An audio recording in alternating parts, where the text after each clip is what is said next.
Hey, welcome back. Simon Lees here. I've got a pro guitar tip video for you today. What I'm going to talk about is this little gadget. Let's have a look at that. It looks like an instrument of torture.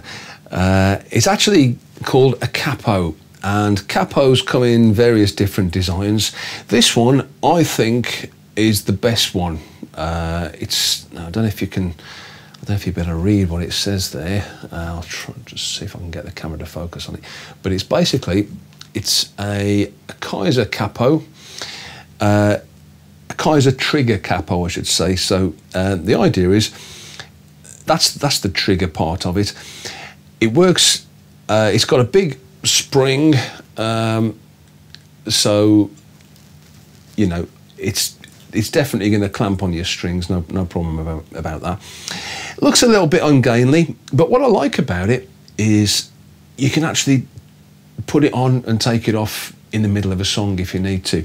That's why I bought this particular type, because when I was in a band called Osmosis, it was an Ozzy Osbourne tribute band, we also did a few Black Sabbath numbers, and there was a song called Spiral Architect, which required me to use a capo for the first part of the song and then take it off for the second part of the song. So I needed something which didn't involve fiddly little screws that I had to adjust and fiddle about with and position it and all the rest of it.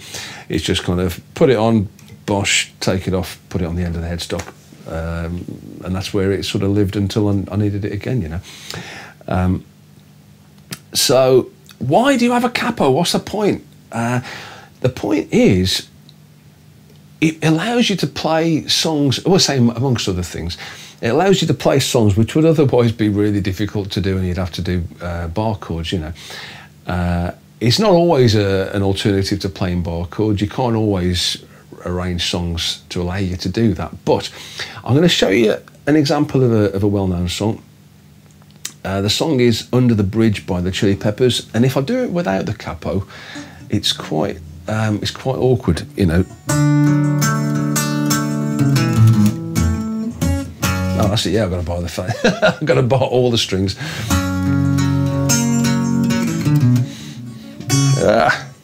As you can see, I haven't practiced this at all.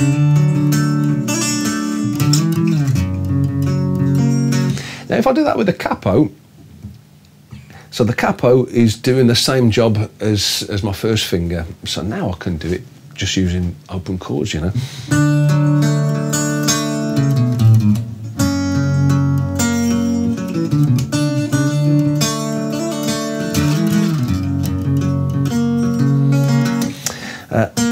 There you go. So, yeah, much less of a faff. Doesn't make any difference when you get to the main part of the song.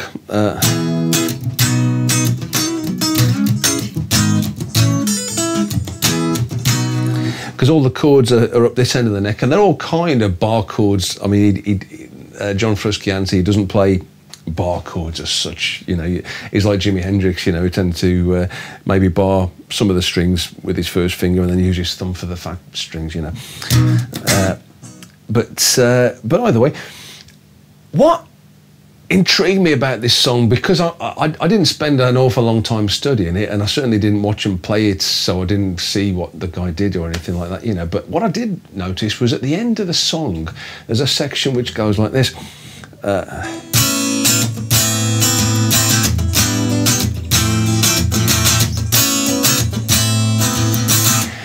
And that section uses open strings, you know, so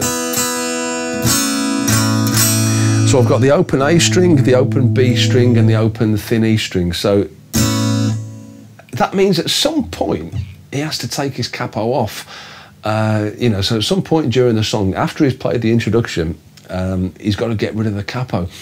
And it's not obvious on the record where that happens. You know, so say he starts off and then he goes up to the funky bit, you know. But then there's a section where he just goes and he lets the chord ring out whilst Chad carries on playing the drums and everything like this. So that was a pretty smart move, because that gives him time to take the capo off while the chord's still ringing out, and he can as in he can either throw it to his colleague or just stick it on the end of his headstock and then carry on. But now he's got access to all the open strings, and as long as he doesn't have to play the intro again, he can forget about the capo, you know. If for some reason he did, you know, when he got to the next part where he lets the chord ring out, he could always put the capo back on, and then he could, if he wanted to, you know, he could do that. That's the beauty of the Kaiser trigger capo. I am not sponsored by Kaiser. I don't know if they're still going, to be honest, but but yeah. But I just think this is a really cool design, you know. I think it works really well. Now about position, about using the capo, about actually getting it onto the guitar. Whichever design you use, you've got to make sure that when you put it on, you don't pull the strings sideways. And I don't know if I can demonstrate that with this, because if you're clumsy when you put it on, you end up with this. Well, actually, that doesn't sound too bad. That's another great thing with a Kaiser capo. It's really difficult to put it on badly, you know.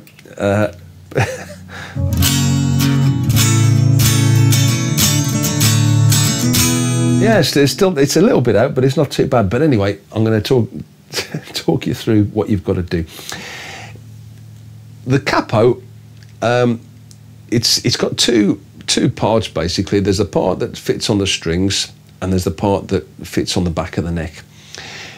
When you open the capo up and put it in position, you've got to make sure that see if I can get it. So you can just about see that kind of clear plastic or clear rubber bit. You want to get that on the back of the neck before you sort of let go and allow the spring to do its job. So while the capo's still kind of hovering above the strings, I've got this part of the capo touching the back of the neck. So there's still a bit of a gap between the main part of the capo and the part that clamps the strings and the strings.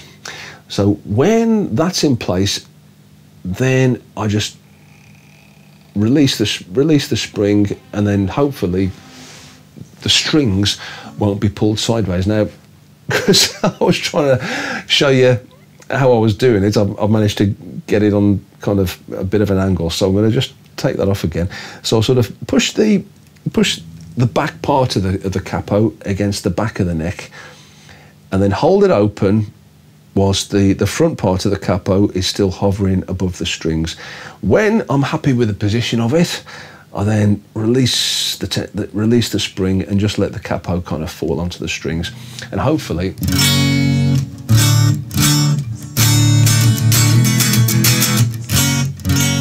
yeah, that sounds pretty good to me. So that's what you've got to do. So, you know, sometimes if you're using the type of capo where you've got to adjust things and you've got to tighten things up, you can sometimes pull the strings out of alignment, you know, and you get all kinds of problems, especially in a gig situation. When you're doing a gig, you don't want to be worrying about things like that. You know, you just want to concentrate on the audience, make sure you keep them entertained. So this, putting the capo on and off, needs to be as easy as possible. So that's why I would always say, keep coming back to this, always recommend this.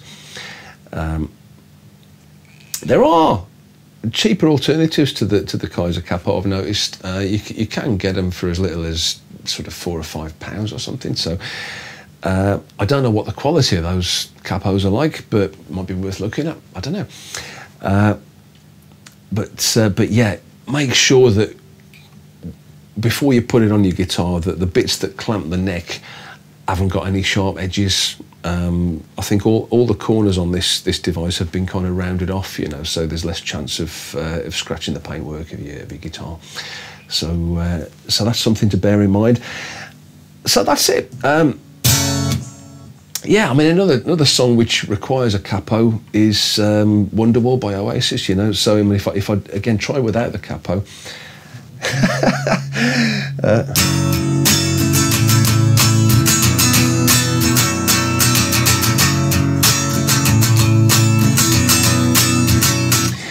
You wouldn't want to do that for any length of time, trust me. You know, but with a capo,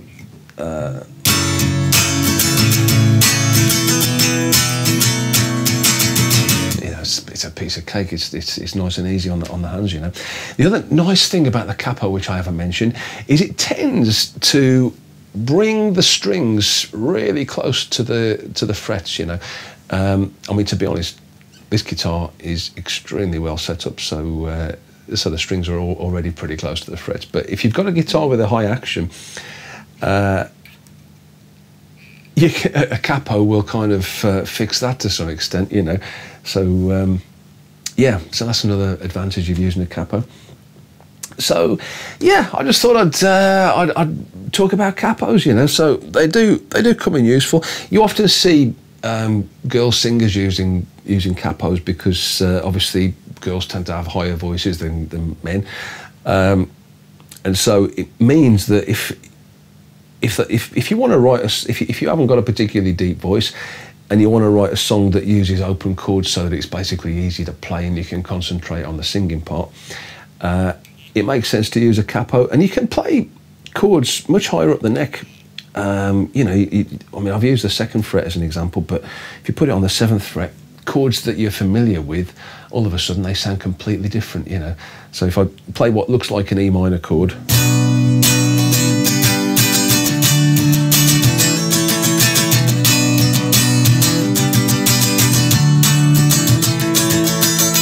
you know, it gives it a completely different character, which is quite nice.